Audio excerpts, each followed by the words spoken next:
Slepice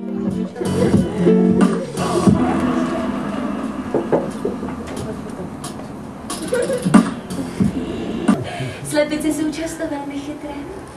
Jsou tak chytré, že se naučili svoji chytrost raději skrývat, protože zjistili, že vypadat mezi hloupými ještě hloupěji bývá chytré. Jo, tak když jsi teď teda tak chytrá, tak mi řekni, proč tahle ta limonády, která mě v poledne tak krásně chladila, najednou nechladí? To také vysvětluje termodynamický zákon. Při styku různě teplých těles bude teplo přecházet z tělesa teplejšího na těleso chladnější. A to tak dlouho, dokud nedojde k vyrovnání teplot obou těles. Těles?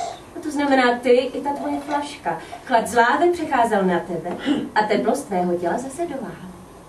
No tak bezvá, no tak ať teplo z láhve jde zase někam jinam. Ať jde třeba na tebe. Teplo, běž na slívku. To nejde. Teplo nemůže samovolně přecházet ze studenějšího tělesa na teplejší. Kdybys chtěla zase ochladit, musel bys si strčet do lednice. To je také druhý termodynamický zákon. To jsou mi hloupé zákony. Od kdy platí? Kdo je vymyslel? Kdo je navrhl a schválil? To už bych příště nevolil. Jo, to jsou přírodní zákony. Bůh si je vymyslel a schválil. A ten nemá proti kandidáta, kterému bys mohl dát hlas. Žádná demokracie. Ve vesmíru fungují tyhle zákony na šmitec. Studené se stykem s teplem ohřívá, nehybné se vlivem síly dává do pohybu. Každá akce vyvolává reakci. No tak co teďka mám dělat s tou svojí lahví? Já lednici nemám. To ji můžu rovnou vyhodit, vy. Boka ji vyhodím.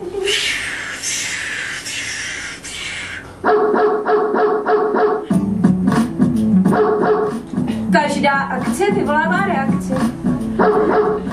Tahle reakce bude asi silná. Já znám taky jeden zákon a řídím se jim dost často. Zákon přežití slabšího. Buď se schovej, nebo zdrej!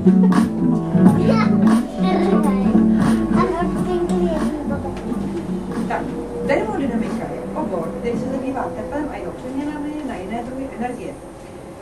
Ty zákony jsou tři. První termodynamická věta říká, že energii nelze vyrábět z ničeho, i že sama nemůže nikam zmizet. Druhá určuje směr předávání tepla a říká taky, že se ta energie mění na jiné druhy energie, že se stává, že při přeměně jednoho druhu energie na jiný dostaneme trochu méně, protože se to ztratí, takže je to vlastně jako vesměnárně, že vám vymění peníze za jiný, ale něco si nechají. A třetí termodynamický zákon se zabývá chováním látek blízkých teplotě absolutní nuly, což je vlastně maximální zima, kterou můžete v vesmíru zažít. Takže doufujeme, že ji nebudeme muset nikdy vyzkoušet na vlastní kůži.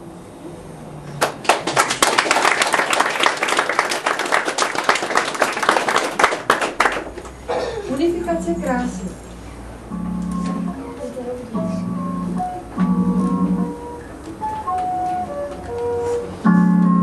Jaký krásný den.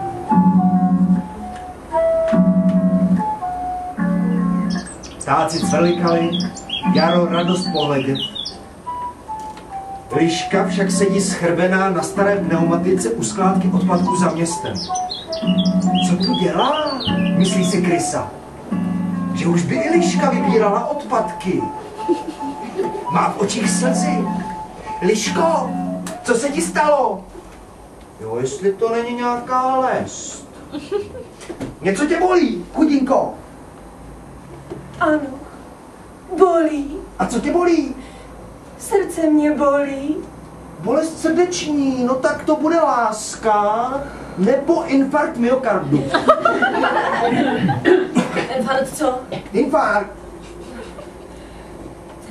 Prevít. Ale ne, infarkt není prevít, to je medicínský termín. Lišák je prevít. Jo to, takže lásko. Jo, lišák má jinou, co? Po letech šťastného manželství. Podívej, ber to z té lepší stránky. Co když je to pro tebe lepší? No, bylo to manželství opravdu šťastné? Nepil, neběhal za jinými, nehrál hazardní hry, co? Pil, běhal za jinými a naše peníze prohrával v automatech, ale jinak bylo všechno v pořádku. A hlavně, když mě žádal o ruku, posypal čerstvými květinami svatební cestu odpalou až k lesu. To bylo tak romantické. Liško, ty jsi ale hloupá. Že běhal za jinými a pil, to ti nevadilo. Pil jenom občas. A o těch jiných samičkách jsem skoro nevěděla. Vždycky se pak vrátil domů. Občas přece potřebujeme změnu, no ne? Máš být ráda, že se slyšáka zbavila. A najít si jinýho. Na to už je pozdě. Už nejsem, co jsem bývala. Už trošku šmajdám. A můj kožich to už taky není to, co bývalo. Ale nepovídej. Zahledla jsem dnes novou lišákovou milovou. I mladá. Pěkná. Kožich má takový nadýchaný, uňatý, ale skvělý. A víš ty co? My zajdeme do salonu krásy. Co to je? No to je salon, kde vracejí ztracenou krásu. Strkají zpátky do tlamy vypadané zuby, přišívají na čeních nové fousy, no, a čekají vypěchanou srst. Přišívají na Ne, to bych si připadala divně nepřirozeně. Nevím o nikom, kdo by byl v podobném salonu. Ježiš, kde žiješ, naivko? Hele, Sisel, ten si nechal nabarvit koži. No, křeček, implantáty v tváři. Jo, a divoča. Ten má odsátý tuk ze zadku. Myslíš, že v lese jsou všichni krásní sami od sebe? Tak jde. Tak pojď. Jo.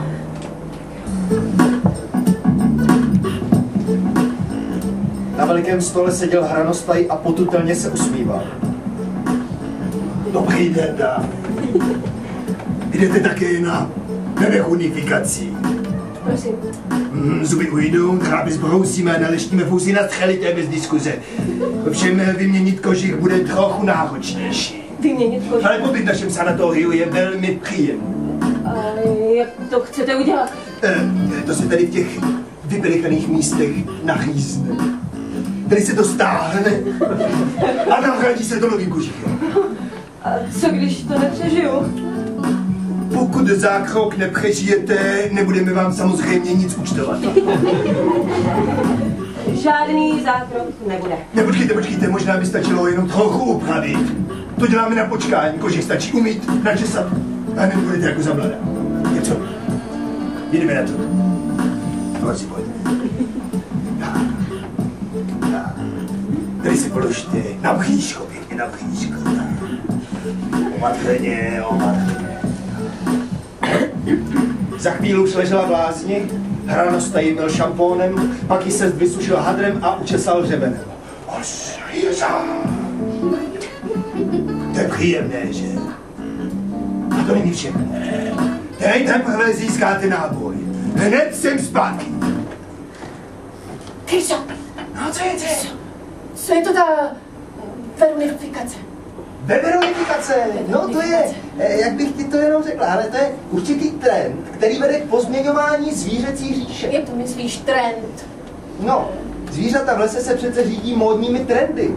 Když je v módě nějaké zvíře, třeba veverka, ostatní chtějí vypadat jako veverka. Tohle je ta veverunifikace. No, veverka je to s ideálem krásy. Proto mnohá zvířata chodí do salonu nechat se změnit na veverku. Některým zvířatům to jde líp, jiným hůř. Třeba my krysy. My můžeme celkem snadno vypadat jako veverka.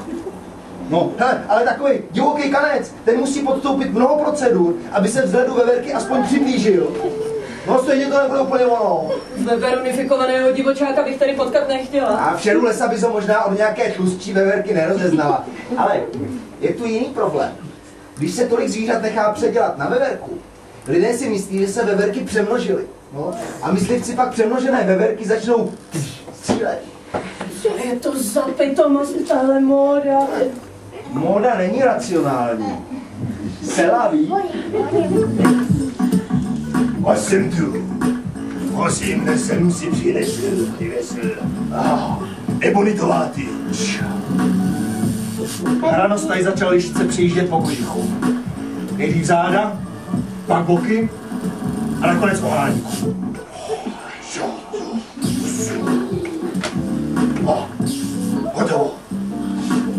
Prosím. Opatrně, opatrně. Zrcadlo.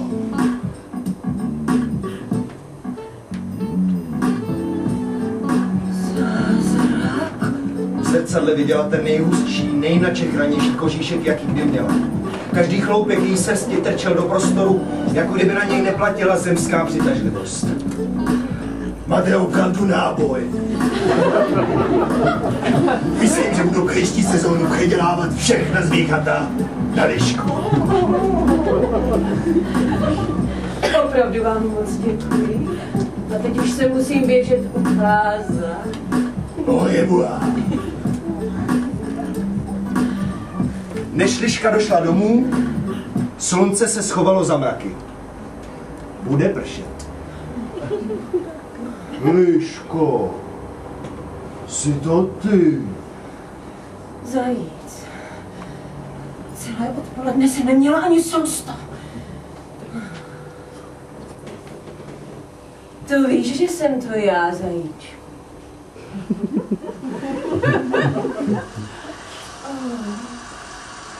Začíná pršet. Pojď ke mně do nory a ti nenastydím. Tobě to dneska sluší. Byla jsem kadeřnicí. Podívej, jakou mám ohánku. Opravdu krásný koží.